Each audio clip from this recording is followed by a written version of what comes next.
wie het maar stil. Al die meesken, al die wudden, al die details. Al dat gepraat en al dat geëmel. Al die meningen.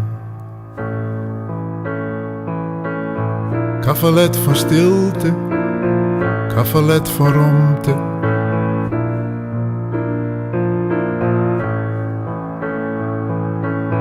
Cavalet van stilte, cavalet van romte en een cavalet van dij.